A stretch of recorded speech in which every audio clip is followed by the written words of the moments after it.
दमदार दुर्ग में आपका बहुत बहुत स्वागत है। कहता है वोटर की टीम दुर्ग पहुंच चुकी है, दुर्ग के मिजाज को समझने पहुंच चुकी है। भिलाई के सिविक सेंटर पर इस वक्त हम खड़े हुए हैं। बहुत सारे सवालों का एक घेरा है। 130 साल पुरानी पार्टी जिसका अपना एक इतिहास रहा है, आज उसका कार्यकर्ता आहत है या आक्रोशित है।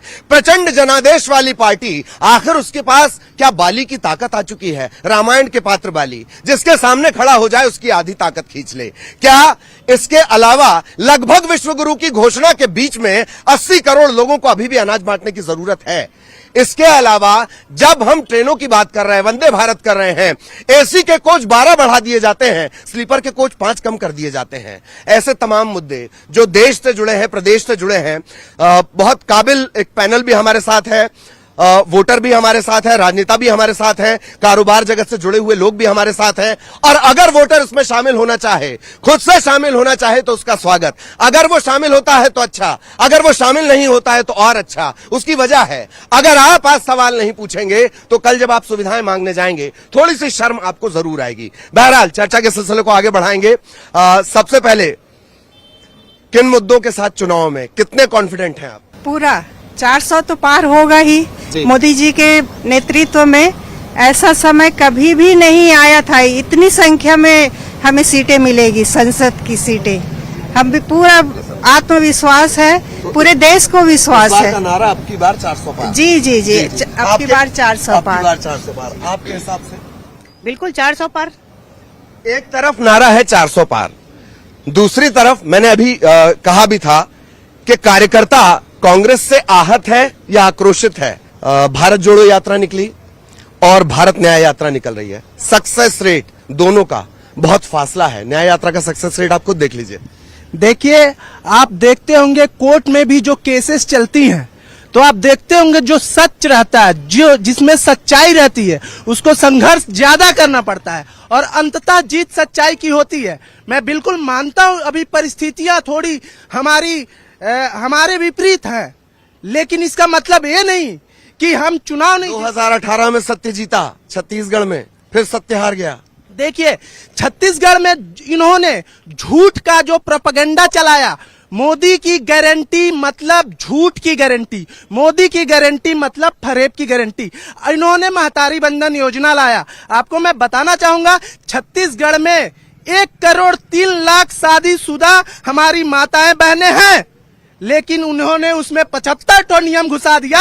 आज देखिए, नगर निगम में महिलाएं धक्के खा रही हैं। कोई आधार कार्ड अपडेट नहीं करा पा रहा, तो कोई मैरिज सर्टिफिकेट नहीं। और जब ये चुनाव में आए थे तो ये बोले थे कि प्रत्येक विवाहित महिला को पैसा मिलेगा 1,000, और कुछ महानुभाव चुनाव के समय ही 1,000 रुपया बांट दिए। मतलब ये लोग किस तरह से कदाचार किए। एक बात और मैं कहना चाहूंगा, जब पिछली सरकार थी, भूपेश बघेल जी की सरकार, उस समय जब किसानों की हक में भूपेश बघेल जी ने बोनस और समर्थन मूल्य दिया, उसमें रमन सिंह को भी दिया, उसमें विष्णुदेव साय को भी दिया, उसमें गरीब किसान को भी दिया। किसी के साथ भेदभाव नहीं। लेकिन भारतीय जनता पार्टी में भेदभाव होता है। ये लोग गिने चुने भारतीय जनता पार्टी की महिलाओं को केवल महतारी बंधन योजना का लाभ दे रहा है, बाकी गरीब महिलाओं को बिल्कुल नहीं दे रहे। जी, अभी हालांकि उसका लाभ मिलना शुरू नहीं हुआ, अभी प्रोग्रेस चल रही है। मोदी सरकार में जब हो रहा है महिलाओं का सम्मान, तो ये भ्रष्टाचारी कांग्रेस क्यों हो रहा है परेशान?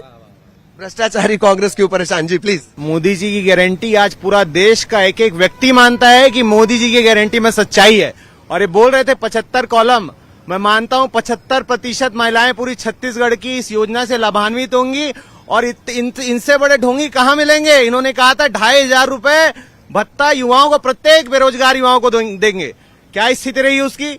4.5 साल बाद योजना को लागू करते हैं, उसमें 75 कॉलम थे। हमारे पास कोई 75 कॉलम नहीं, हम 75% महिलाओं को इसका लाभ देने जा रहे हैं। कि जब भी देश का उत्थान होता है और जो अभी बात हो रही है, पूरे देश में जो माहौल बना हुआ है कि हमें अब विकासशील देश नहीं रहना है, हमें विकसित देश की ओर अग्रसर होना है, जब ये बात चल रही है तो इसमें सबसे अहम भूमिका अगर कोई निभाने जा रहा है तो वो व्यापारी वर्ग निभाने जा रहा है। क्यों? क्योंकि व्यापारी वर्ग जो होता है वो सिर्फ अपने लिए काम नहीं करता है, वो सरकार के लिए, देश के लिए, और यहाँ तक कि जितने भी रोजगार के अवसर होते हैं वो वहां से होके गुजरते हैं। अगर व्यापारी अपनी दृष्टि से ये चीजों को देख रहा है कि जो बात और जो माहौल चल रहा है, हम अपनी 5वीं इकोनॉमी से तीसरी इकोनॉमी की ओर जाने वाले हैं, तो बिल्कुल हमारी नजर से हम देख पा रहे हैं कि वो होने जा रहा है, क्योंकि वो संभव हो रहा है, क्योंकि हम लोग 24 घंटा काम करते हैं और ये देखते हैं कि देश की तरक्की में सिर्फ सबसे बड़ा योगदान जो होना चाहिए वो हमारा होता है, और हम ये देख पा रहे हैं। अब 5 ट्रिलियन इकोनॉमी जो होने जा रही है वो कहां से हो जाएगी? नौकरी करने वालों के माध्यम से नहीं होगी, उन लोगों के माध्यम से होगी जो देश को ये बताएंगे कि हमें मिलजुल के काम करना है। कि हमारी इकोनॉमी ग्रो करे, हमारे ऊपर कर्जा कितना वर्ल्ड बैंक का, शायद उनकी जानकारी इनको नहीं हो रही होगी कि भूखमरी के मामले में हम नेपाल भूटान से नीचे जा रहे हैं, कर्जे के मामले में हम सबसे नंबर 1 पे जा रहे हैं। तो ये चीज भी व्यापारी वर्ग को देखना चाहिए। बहुत बेहतरीन पॉइंट आपने याद दिलाया। 192% कर्ज ज्यादा। हमारी इकोनॉमी कैसे ग्रो कर रही है? किसी भी चीज को काम करने के लिए, इंफ्रास्ट्रक्चर को बढ़ाने के लिए हमें एक दूसरे से हाथ मिलाना पड़ेगा। बात ये कर्ज की नहीं है, बात ये अहमियत रखती है कि क्या वो हमारी नियत है, क्या हम अपने काम से, अपने इंफ्रास्ट्रक्चर से उसको कर्ज को चुका पाएंगे कि नहीं चुका पाएंगे, वो वाली बात है। इन कांग्रेस वालों को कर्ज की इतनी समस्या, 5 साल का अवसर मिला, हजारों करोड़ का कर्ज हमारे छत्तीसगढ़ के ऊपर डाल दिए। कर्ज किस बात का? यही नरवा, यही गुरुआ, यही बारी के नाम पे। भ्रष्टाचार की तो ऐसी लिस्ट है ना, जनता ने इन्हें इसलिए खदेड़ के भगाया है। कि लगातार बेरोजगारी दर बढ़ रहा है और भारतीय जनता पार्टी जो थी वह रोजगार का वादा करके युवाओं का वोट प्राप्त की थी।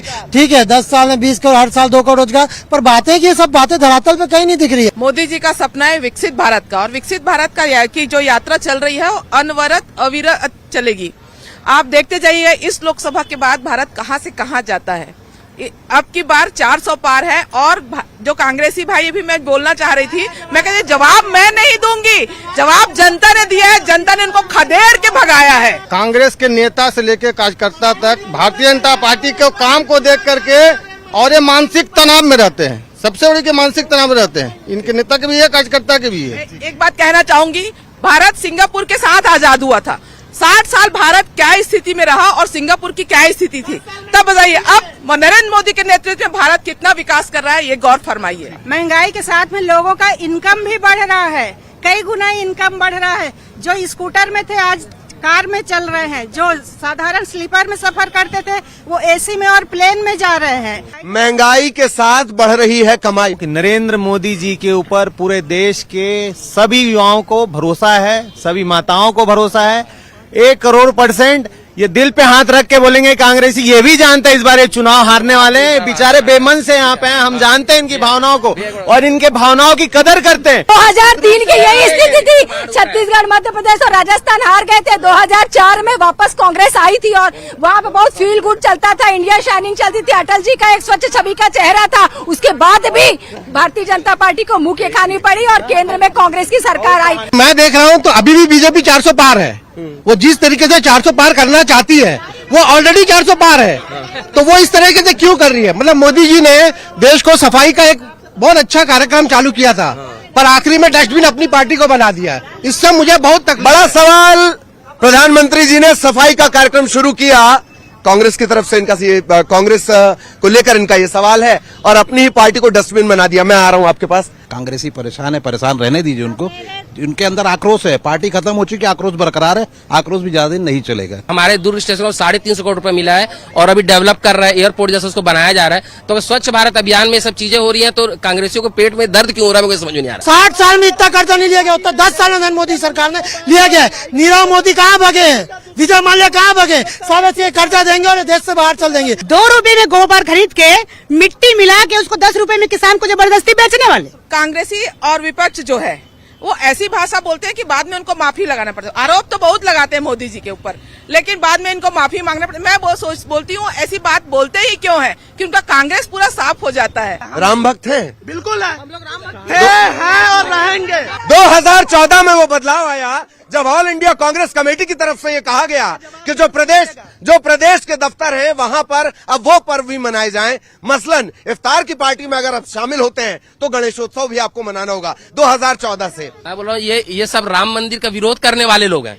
आज जब ये विकास हो रहा है, जब चीजें हो रही हैं, इनको तकलीफ हो रही है। भ्रष्टाचार की खान है कांग्रेस सरकार। ये राम को काल्पनिक कहते थे, राम सेतु को काल्पनिक कहते थे, ये लोग आज राम को मानने वाले बन गए हैं। प्राण प्रतिष्ठा में जो लोग जिस चीज का आने से मना करने वाले लोग राम के भक्त हैं, तो ये बात शोभा नहीं देता। और माननीय प्रधानमंत्री जी विश्व गुरु के रूप में आज प्रचलित हो रहे, आप देखिए लोग उसको विश्व गुरु के रूप में देख रहे हैं, एक संत के रूप में देख रहे हैं। तो ऐसा नहीं होता है। जो एक व्यक्ति है जो पूरे देश का विदेश, आप देखिए विदेश से लेके 9 लोगों को छुड़ा कर ले आए, 9 हमारे सैनिकों को। ये हमारे लिए गर्व का विषय होना चाहिए, हमारे देश का ऐसा प्रधानमंत्री है। जो कतर से छुड़ाए गए उनको लेकर आपने कहा हमारा भारत विकसित देश की ओर जब अग्रसर है, जिस समय पे नए स्टार्टअप्स का हैंड होल्डिंग करते हुए उसे ऊपर उठाया जा रहा है, ये उस पार्टी की बात कर रहे हैं जिनका स्टार्टअप कभी स्टार्ट ही नहीं हो रहा है, उसको बार बार रीलॉन्च किया जा रहा है। वो सोच के लोग हैं, तो ये लोग कहां समझ पाएंगे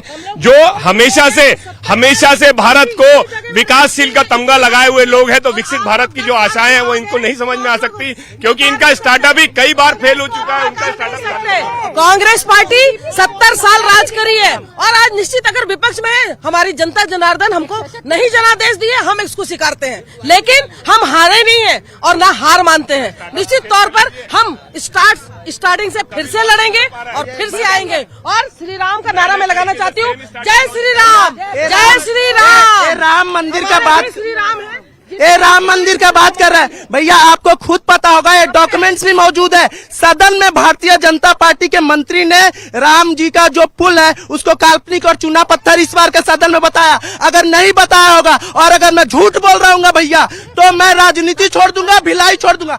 राम काज करीब सब हम सब कर रहे हैं। रुक जाइए, राम से हटेंगे प्लीज। मैं एकदम स्पष्ट शब्दों में कहना चाहूंगा, हम यहाँ देश के विकास पर चर्चा करना है। कोई दूसरे संगठन का आदमी हमको नहीं बताएगा कि हम राम को मानते कि नहीं मानते। हमारे आराध्य राम, मैं भी हिंदू, मैं भी जय श्री राम बोलता हूँ, पर यह बात है कि मैं भारत का हिंदू, मैं भाजपा का हिंदू नहीं हूँ, मैं भाजपा का हिंदू नहीं हूँ, मैं भारत का हिंदू। और कोई भी संगठन का आदमी हमारे आराध्य के बारे में बात नहीं करेगा। हम यहाँ राजनीतिक बात कर रहे हैं, आप महंगाई में बात कीजिए, आप कांग्रेस को लिया बात करें, कोई हिंदुत्व में बात नहीं करेगा। कोई अगर सर्टिफिकेट देगा तो फिर डिबेट का कोई मतलब नहीं है, कोई हमको सर्टिफिकेट नहीं देगा। बात और ये देखिए माता जी, मैं आपका सम्मान करता हूँ, हमारे आराध्य के बारे में हम नहीं सुनेंगे। आप है, आप बिल्कुल मानिए, आप हमको नहीं बोलेंगे कि हम राम को नहीं मानते, आप हमको नहीं बताएंगे। विकास बात की। दूसरी बात, ये जो स्टार्टअप की बात कर रहे थे, ये जो बात कर रहे थे स्टार्टअप की, ये आदरणीय चैम्बर के जो व्यापारी वर्ग से आए हैं, इनको मैं बता दूं, इनसे एक सीधा सवाल है। आज जो मोदी जी प्लेन में बैठे हुए, एयरपोर्ट किसके टाइम का बनाया हुआ है जी? कंप्यूटर में किसने बैठ के ज्ञान दे रहे हैं किसको?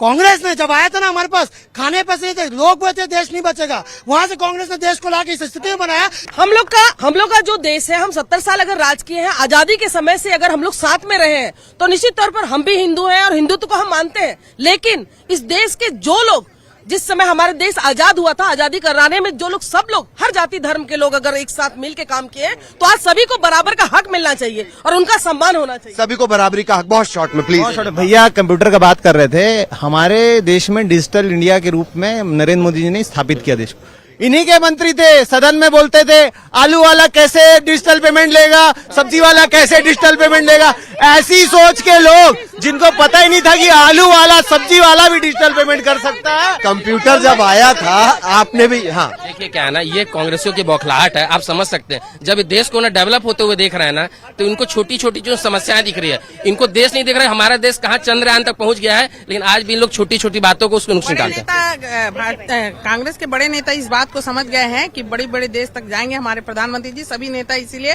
पूरे भाजपा में शामिल हो रहे हैं। आप खुद ही देख सकते हैं। ये 70 साल बोलते हैं, उस समय जनता अनपढ़ थी, इसलिए उसका ये लोग नाजायज फायदा उठाए। आज जाग गई है जनता, आज जागरूक हो गई है। इनके नेता राजीव गांधी जी बोला करते थे कि वहाँ 1 रुपया दिल्ली में डालो तो पब्लिक के पास 20 पैसा आता है। जो डायरेक्टली आती, जो इनको आज 20 खाने को जो नहीं मिल रहा है, ये भभक जो है आज उनको दिखती। भारतीय जनता पार्टी के राम नहीं है, हमारे राम अलग है। तो हम अयोध्या में बैठे वो हमारे राम है।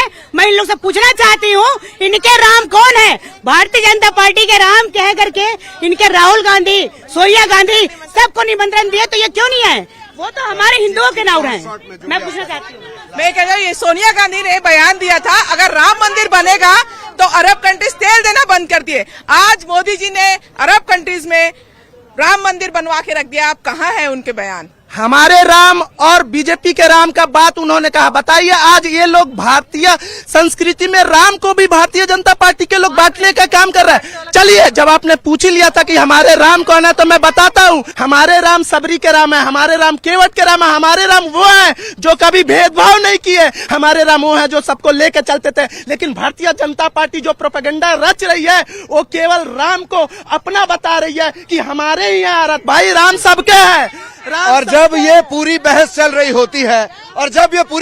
रही होती है तो बहुत छोटा सा सवाल लेकर ये जो महिला हैं ये लगातार घूम रही होती हैं। हम राम राज्य की परिकल्पना कर रहे हैं, हम राम राज्य को लेकर हर चीज अपने पाले में करना चाह रहे हैं, और उन सब के बीच ऐसे बहुत से सवाल मुस्कुराते हुए इसी तरीके से अनुत्तरित खड़े हुए हैं। तो आज की ये जो चर्चा है, आज का जो कहता है वोटर है, वो यहीं पर उसे विराम देना होगा। तमाम दर्शकों का भी बहुत बहुत धन्यवाद और बहुत बहुत शुक्रिया आप सभी का। अब कहता है वोटर को यहीं समाप्त करेंगे। धन्यवाद आपका।